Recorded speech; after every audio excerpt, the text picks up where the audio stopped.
ETATSUNIS. Une fillette sans papier souffrant d'infirmité motrice cérébrale et dont l'arrestation après une opération par les services américains de l'immigration avait suscité beaucoup d'émoi a finalement été relâchée ce vendredi 3 novembre, a annoncé une association qui avait pris sa défense.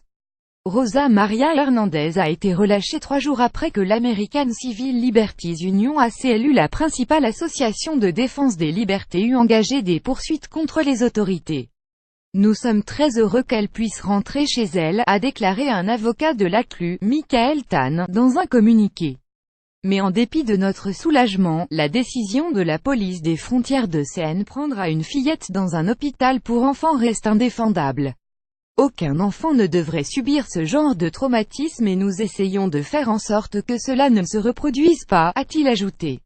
Rosa Maria is finally free. https://copayanxjpic.twitter.com L40CLKTM9A ACLU 3 novembre 2017. Arrivée au Texas quand elle avait 3 mois avec ses parents, Rosa Maria Hernandez, 10 ans aujourd'hui, était transportée en ambulance la semaine dernière vers un hôpital de cet État du sud des États-Unis pour y être opérée de la vésicule biliaire quand des agents des services de l'immigration ont contrôlé le véhicule.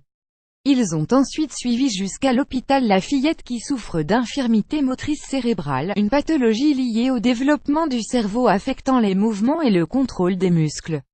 Une fois l'intervention terminée et l'enfant capable de quitter l'établissement, les services de l'immigration l'ont arrêté et placé dans un centre pour enfants réfugiés non accompagnés, selon l'ACLU, qui assure la défense de Rosa Maria Hernandez. Les services américains des frontières ont expliqué n'avoir pas eu d'autre choix que de placer la fillette dans un centre car elle était sans papier et n'était pas accompagnée d'un tuteur légal. Un proche de l'enfant, citoyen américain, l'accompagnait à l'hôpital mais pas ses parents car, également sans papier, ils craignaient d'être arrêtés. Le couple a émigré aux États-Unis quand leur fille était bébé afin qu'elle puisse y recevoir de meilleurs soins. Sa mère s'en occupe normalement 24 heures sur 24, selon l'ACLU.